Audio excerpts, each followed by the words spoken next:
Today, I'm gonna rank all of the past 10 Super Bowls. After Super Bowl 57, which I thought was an electric Super Bowl, I started thinking about every single Super Bowl I watched. So let's hop in. I will start with Super Bowl 57. I know these logos are all so similar, so before I rank everything, I'm gonna give context. We'll talk about the Super Bowl and why I'm ranking it where. But this one's a recent memory. Super Bowl 57, the Kansas City Chiefs beat the Philadelphia Eagles 38-35. Now, a Super Bowl isn't good just because it was high scoring. There can be such a thing as very good defensive football. I know a lot of people like to bet the over, but overall, this was such an exciting game. There were massive defensive plays still, like the fumble 6 from Jalen Hurts. There was incredible coaching. I think Andy Reid in the third and fourth quarter just ruined that Philadelphia Eagles defense. And I think the play styles made for a very exciting game. Obviously, the Chiefs offense is amazing, but their defense played really well too. They had lots of rookies, which was exciting to watch. And then the Eagles, they got their cheeky little cheesy QB sneak. Jalen Hurts was taking off. He rushed for about 70, 80 yards. He was chucking deep bombs to AJ Brown. Tons of different players were getting involved. And then obviously there was the very controversial call at the end of the game. Honestly, I think that adds to the excitement factor. I'm not a Chiefs or an Eagles fan, so I'm not going to sit here and bitch about the refs. I think overall the refs were pretty uninvolved in this Super Bowl. They did make one big play. So I could see how Eagles fans would not put this as an S-tier Super Bowl. I get it. I am definitely putting Super Bowl 57 as an S-tier Super Bowl. Maybe a little bit of recency bias, but I will take it. Now, the Super Bowl prior was Super Bowl 56 in SoFi Stadium between the Los Angeles Rams and the Cincinnati Bengals. And honestly, I did not like the Super Bowl all that much. I love Matthew Stafford as a Lions fan. I was so happy that Matthew Stafford got a ring. But one thing that bothered me about this Super Bowl was honestly the fact that it was played in SoFi. This might be an unpopular opinion, but I really hated the fact that half of that stadium, more than half of that stadium, were filled with people who don't give a shit about NFL football. I think SoFi Stadium, although a beautiful stadium, is one of the worst football atmospheres. When you watch SoFi games on live TV, there's usually more than half of the crowd is for the other team. Now, I get it. I know they relocated, but Los Angeles in general does not have a very good NFL following. A lot of the people who could afford to take that Super Bowl were like Hollywood elites, celebrities, and actors. People who literally don't give a shit about the Bengals or the Rams. So a big part of me did want Cincinnati to win that Super Bowl. On top of that, I felt like that Los Angeles Rams team didn't have a very good identity, almost like they had no culture. You look at a team like the Philadelphia Eagles. Those fans are psychos. There is clearly a culture in Philadelphia. Same with Kansas City. There's clearly a culture. In Los Angeles, not so much. They basically pieced together a God squad, won a Super Bowl, and then sucked ass the next year and will presumably not be so great for at least the next 2-3. Like a one-hit wonder type of Super Bowl. I don't know. For whatever reason, all of that turned me off for this Super Bowl. It wasn't necessarily a bad game. I think that final 3 minutes was very, very exciting. But all throughout, it was unspectacular, and it just didn't feel like a Super Bowl. I guess another way I could put it is I wish Cincinnati had played any other team. For all of that, I'm going to put Super Bowl 56 in C tier. It wasn't the worst thing ever. Like, I still enjoyed watching it. I'm very happy Stafford got a ring. But certainly not a Super Bowl I'm going to go back and watch again. Although I will say it was fun to watch Eli Apple get torched by Cooper Kupp. So that was nice. Next up was Super Bowl 55 between the Tampa Bay Buccaneers and the Kansas City Chiefs. Tom Brady, almost undisputably the greatest player of all time, at that time, jumps shit from New England, joins Bruce Arians, and instantly rides his way to a Super Bowl. Now, you could argue this is the same thing that Matthew Stafford did with the Los Angeles Rams, but I think for Tom Brady it was a little different. I think Tom Brady wanted to prove that he's actually the GOAT. He's not a system quarterback. Bill Belichick didn't make him the GOAT. He could do it somewhere else too. And he went ahead and shit on the Kansas City Chiefs. Going into this game, I thought the Kansas City Chiefs were the most unstoppable offense I'd ever seen. Nobody could ever lock them up. And that Tampa Bay Buccaneers defense was one of the most incredible playoff defenses I've ever seen. So I was disappointed that Kansas City didn't score more. It was pretty clear throughout who was going to win the game. There were very few parts of that game where I thought it was, Kansas City's going to come back. Kansas City's going to pull this off. It was mainly Tampa Bay. But for the script writers, that's a pretty nasty script. To have Tom Brady go on, win the Super Bowl with a brand new team, and a lot of young guys on Tampa Bay got the dub. Overall, it was a better Super Bowl than 56 for me, but it still wasn't all too exciting. since it was kind of clear who was going to win that game. Whereas Rams-Bengals, you know, there was a chance the Bengals win that game. And there is better than a chance. The Bengals very well could have won that game. So I'm going to put this in B tier as only a slightly better Super Bowl than Super Bowl 56. The Super Bowl prior to that was Super Bowl 54, where the Kansas City Chiefs beat the San Francisco 49ers. I'm going to put this Super Bowl in A tier. It wasn't quite S tier. It wasn't as electric as 57, but 54 was such a good Super Bowl. It really looked like San Francisco was going to win that game. And I was watching it the same way I watched the Buccaneers Super Bowl with the Chiefs, where it's like, dude, this is the Kansas City Chiefs. Pull out some crazy-ass Kansas City Chiefs play. And all of a sudden, they pull out Jet Chip Wasp. Tyreek Hill gets open.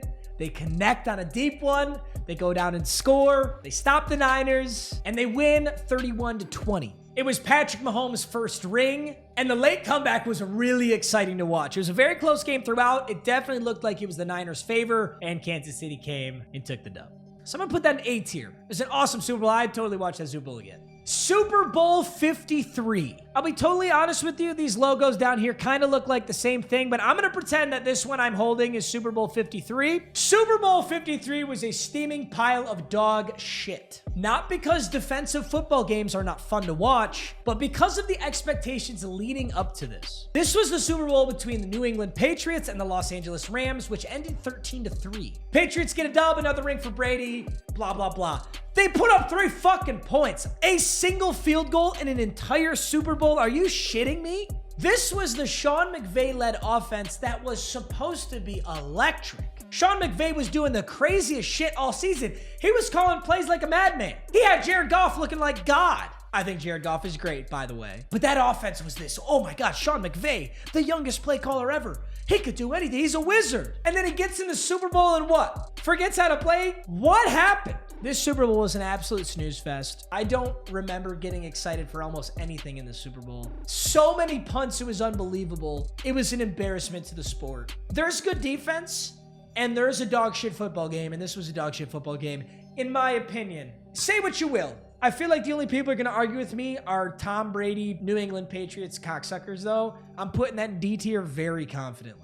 The Super Bowl prior to that, though, was another S-tier Super Bowl. The birth of the Philly special, the miraculous run by Nick Foles. So Carson Wentz is on the Eagles. He's playing amazing. He leads them all the way to the postseason. And then Carson Wentz gets injured.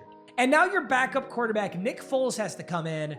And everybody's thinking, damn, I really thought the Eagles were going to go to the Super Bowl and win it. But now we've got Nick Foles. So obviously that's not going to happen. Except it did. Except Nick Foles went out there and was... he was prime Tom Brady. Tom Brady won't shake this guy's hand. Tom Brady has never shooken Nick Foles' hands. I don't know how you say that, but it is well known that Tom Brady very much sees this as a smear on his legacy. After the game, he wouldn't shake his hand. When he would see him in regular season games, years later, he has never shook Nick Foles' hand. That's how rattled Tom Brady was about the Super Bowl. I am not a Tom Brady hater. I fucking love Tom Brady. I know he's the GOAT. My point is, this Super Bowl was so historic, such a magical Super Bowl, that even the GOAT was so pissed off by it.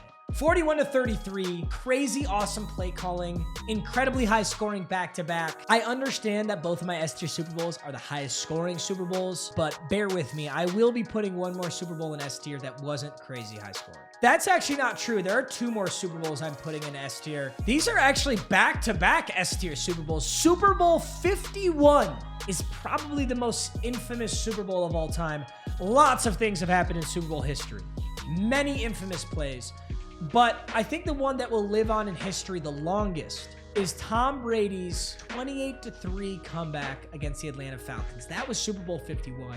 You can blame Atlanta all you want, and I would blame Atlanta. When you go back and watch that game, Matt Ryan is throwing the ball with 20 seconds left on the play clock in the 3rd quarter. They're doing handoffs with 25 on the play clock. How are you not chewing clock the entire 3rd and 4th quarter? If you chew clock the entire 3rd and 4th quarter, there's absolutely no chance that the Patriots can put up more than 25 points uncontested. And yet they did.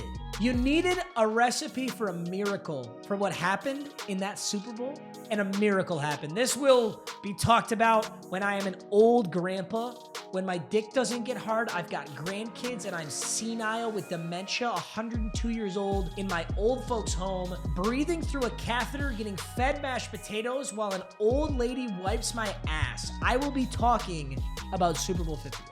Next up is Super Bowl 50. I'm going to put Super Bowl 50 in C tier. This was a very good Super Bowl, but I think it fell flat of the expectations. A lot of people were so excited, myself included, to see Superman Cam. I wanted Cam Newton to get that ring. That Denver Bronco defense was spectacular, and honestly, how good that Denver Bronco defense was is the only reason I don't put this in D tier. Von Miller was a very special player to watch and still is. His longevity as a pass rusher is very impressive. He is a generational talent. So I was excited to see that, but I think the Panthers really fell short. We wanted to see Superman Cam, and we saw 10 points from the Carolina Panthers. So a good defensive game from the Denver Broncos. They deserved the win, but this would have been a lot more watchable if Carolina put up a fight. I thought it was kind of pitiful to see that out of Carolina. Super Bowl 49. Wow, we have been blessed with some absolutely incredible Super Bowls. I'm putting 49 in A tier. I would almost put 49 in S tier, but I think the fact that the Seahawks didn't run the ball, this was the 28-24, Pete Carroll calls a run on the goal line. Now, I think this Super Bowl will be a very historic one too, but for the wrong reason. This is a historic Super Bowl because they should have ran the ball, but they didn't. I feel like it's undisputed that they should have ran the ball. So it will be talked about. It was such a good Super Bowl. It came down to the last second. The two best teams in the league, 28-24. It was an awesome Super Bowl. However, if they run that ball there and Marshawn either punches it in or gets stuffed, I think I could almost give this S tier. Sadly, though, there is one more D tier Super Bowl, and we saved it for last. This is Super Bowl 48. I'm giving Super Bowl 48 D tier. This was 43-8. Seattle absolutely shit on the Denver Broncos, and from literally the first snap, you can kind of tell this was not going to be a good game. The very first snap of the game is a snap that goes far over Peyton Manning's head, and from that point on, you're like, damn, this is the Super Bowl? A botched snap? On the first play of the Super Bowl? That's so routine, it's just crazy to see it happen on the very first play. It's not like it was a clutch time, fourth quarter, nerves got to you, man. It was like, holy shit, this is how we're starting the football game? It was pretty much all Seattle. If you're a Seattle fan, I'm sure this was an amazing watch, but I'm a Lions fan. My Lions have never been in the Super Bowl, so I rarely have an actual dog in the fight. So I'm just rooting for a good game, and this was not a good game. This is my tier list for the past 10 Super Bowls. I hope you guys enjoyed. Let me know what you would have significantly switched. Okay, if you want to move something from C to B tier, okay, we kind of probably agree. But if you would take one of my C tiers, move it to S, or one of my S tiers, move it to D, let me know. I hope you guys enjoyed. It was a blast making this, and I'll see you in the next one. Peace.